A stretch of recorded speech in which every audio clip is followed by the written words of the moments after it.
Hello everyone, welcome to my YouTube channel. Today we will be dealing with essentials of a valid contract. क्या essentials होते हैं एक valid contract के formation के लिए?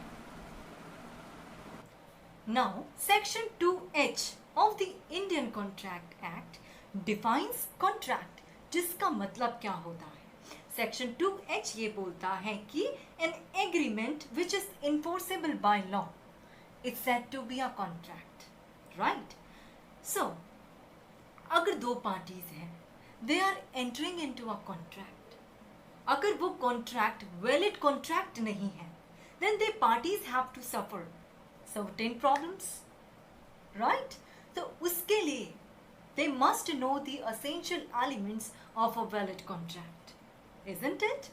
So, now Section 10 of the Indian Contract Act, it enumerates certain essential elements which is necessary for the formation of a valid contract, like free consent, lawful consideration, lawful object, and there must be competency of the parties, etc. अगर ये certain elements एक contract के अंदर है तो उन contract को एक valid contract कहा जाता है, right? Now we will be dealing with essentials of valid contract in detail. Now, essentials of a valid contract. First, we have offer and acceptance. Offer has been defined under Section 2A of the Indian Contract Act. अब देखो, offer plus acceptance क्या form करता है? Promise. Offer हमेशा आप खुद को तो ऑफर नहीं दोगे. Definitely you will require a second person. तो offer plus एक्सेप्टेंस, एक इंसान ने सपोज मैंने ऑफर दिया दूसरी पार्टी को तो वो उसने एक्सेप्ट करा मेरे ऑफर को, देन एक्सेप्ट करने के बाद it will form a promise.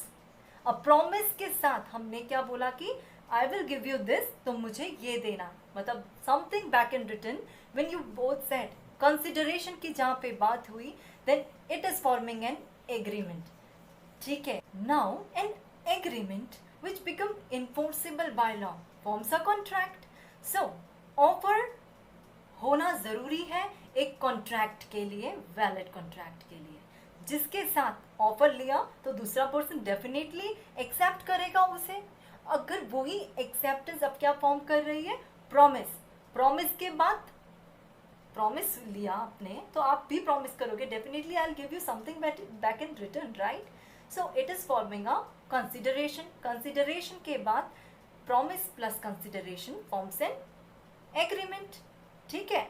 Now definitely two parties, there must be. एक वैलिड कॉन्ट्रैक्ट के लिए वी रिक्वायर टू पार्टीज. आप खुद के साथ तो कॉन्ट्रैक्ट नहीं करोगे, definitely you require a second person, right? So there must be two parties for a contract. For a valid contract होने के लिए दो पार्टीज का होना मस्ट है.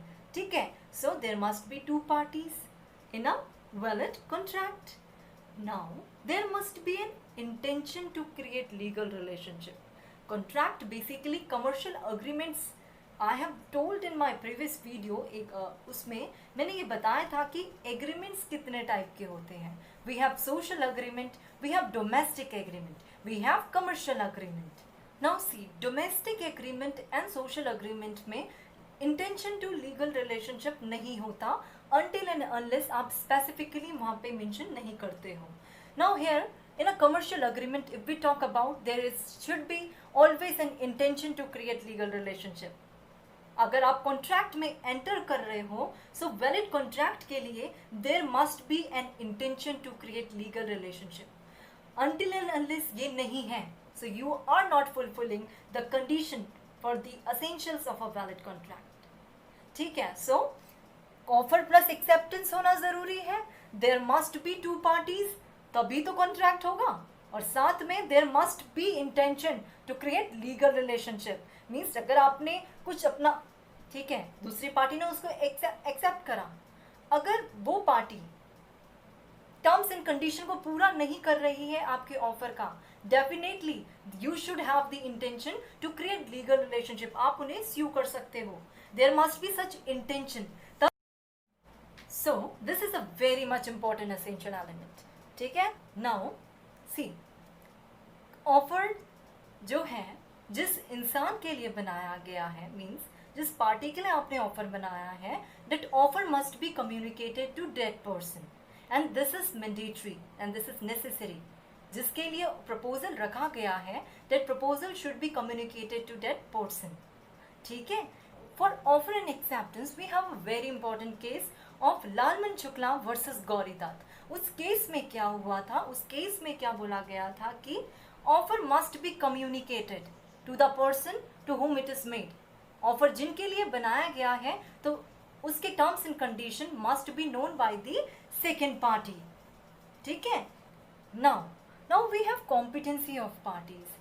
सी, सेक्शन 11 जो है इंडियन कॉन्ट्रैक्ट एक्ट का, वो बताता है कि कौन कौन सी पार्टीज जो है वो कॉन्ट्रैक्ट करने के लिए कॉम्पिटेंट है, मीन्स सुटेबल है। Now first we have the person must have attained the age of majority, second must be of sound mind, third must not be disqualified by law. Now first dealing with must have attained the age of majority, उसका क्या मतलब है?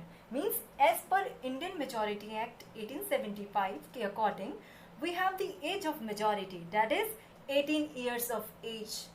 18 साल की उम्र complete होनी चाहिए तो उस इंसान को मेजर माना जाता है। ठीक है, मतलब कि वो पार्टी जो होनी चाहिए मेजर होनी चाहिए, ना कि माइनर। नाउ सेकंड क्या था हमारे पास, must be of sound mind. Sound mind का मतलब है that person should easily understand the terms and condition of the contract। तब अगर वो साउंड माइंड का होगा तभी जाके तो वो टर्म्स एंड कंडीशन को अंडरस्टैंड कर पाएगा, राइट। सो पार्टीज जो होनी चाहिए must be of sound mind. Now third we were having कि that person must not be disqualified by law. इसका क्या मतलब है, which means that a person should not be disqualified by any kind of legal ramification. For example, if a person is a convict, is a foreign sovereign or an alien enemy, they cannot enter into in a contract. So the person should not be disqualified by law. So ये 3 क्या थे हमारे for the valid contract के लिए, they must be competent to contract as per section 11 of the Indian Contract Act. Now we have free consent. Free consent क्या होता है? सबसे पहले what is consent? Now let us understand this with an example. A and B दो parties हैं। A ने B से बोला कि उसको कॉन्स्टिट्यूशनल लॉ की, A ने B को बोला कि उसे कॉन्स्टिट्यूशनल लॉ की 5 बुक्स चाहिए। B ने बोला कि आपके 5000 रुपीज लगेंगे। ठीक है, A ने बोला कि ओके, तो B ने बोला कि वो उसे कल डिलीवर कर देगा। ठीक है, कल शाम तक इतने बजे आपको वो डिलीवर कर देगा। नाउ ए को वो बुक्स मिलती हैं कॉन्स्टिट्यूशनल लॉ की, ठीक है, और वो पर्टिकुलर ऑथर की थी जो वो चाहती नहीं थी। तो ए बी से बोलती है कि आपने मुझे ये वाली ऑथर की क्यों दी books, I want of that particular author. Now was there consensus at idem between the 2 parties. A को चाहिए थी किसी और ऑथर की, बी ने उसको दे दी किसी पर्टिकुलर ऑथर की book. There was no consensus at idiom between the 2 parties. So is there a valid contract form between the 2 parties? No. So contract form होने के लिए 2 parties जो हैं they must agree upon the same thing in the same sense. But here कुछ नहीं हुआ। तो उसको चाहिए थी किसी और ऑथर की और बुक बी ने दे दी किसी और ऑथर की। So there was no meeting of mind between the 2 parties. ठीक है, so कंसेंट जो होना चाहिए वो सेम होना चाहिए। Now we have free consent. Free consent as per section 14 of the Indian contract act, a consent is said to be free when it is not made by coercion, misrepresentation, fraud, undue influence and mistake। अगर ये सारी चीजें अगर contract के अंदर मौजूद हैं, contract is not said to be free. ठीक है, फ्री कंसेंट होना जरूरी है टू पार्टीज को एंटर करने के लिए into a contract. This now we have consideration. It has been defined under section 2D of the Indian contract act. ये बहुत ही इंपॉर्टेंट एलिमेंट है, असेंशियल एलिमेंट है एक वैलिड कॉन्ट्रैक्ट का। जब भी 2 पार्टीज एक कॉन्ट्रैक्ट में एंटर करती हैं दे गेट समथिंग बैक. देखो, ऑफर प्लस एक्सेप्टेंस फॉर्म होने के बाद एक प्रॉमिस फॉर्म होता है. Then they promise that they will give something back in return, and that something back in return is the consideration. ठीक है, कंसिडरेशन में क्या होता है, consideration should be always in the desire of the promisor. जैसे मैं promiser हूँ और जो सामने वाला उसे एक्सेप्ट करेगा, that person will be promisee. सो हमेशा consideration must be at the desire of the promiser. ठीक है, अब कंसिडरेशन में क्या होता है, for example we can say कि A promises, A says to B to buy his car, to purchase his car for 4 lakh rupees. B accepted. ठीक है, अब car is the consideration for B and money is the consideration for A. So here दो parties को they are getting something back in return, and this something back in return is the consideration. ठीक है, so it must be at the desire of the promiser. Now this something back in return is the consideration. ठीक है, तो और जो consideration होना चाहिए that should be lawful consideration. As per section 23 of the Indian Contract Act, unlawful consideration जो होते हैं, see if it is against the public policy हो, which is forbidden by law, जो immoral nature का है, so वो अगर इस type of consideration है तो वो जो है unlawful माने जाते हैं. So consideration जो होना चाहिए हमेशा lawful होना चाहिए, must be acceptable by law. See, अगर consideration illegal है तो agreement भी क्या होगा, illegal माना जाएगा.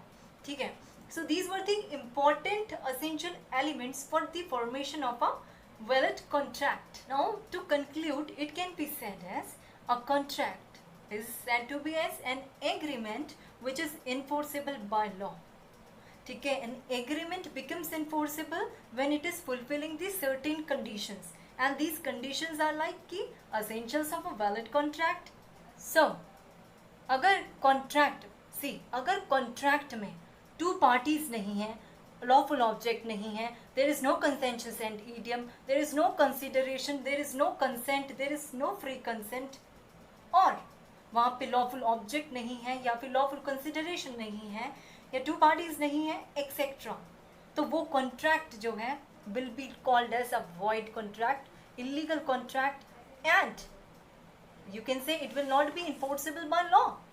So these were the important essentials which I discussed in this video for the formation of a valid contract. Thank you.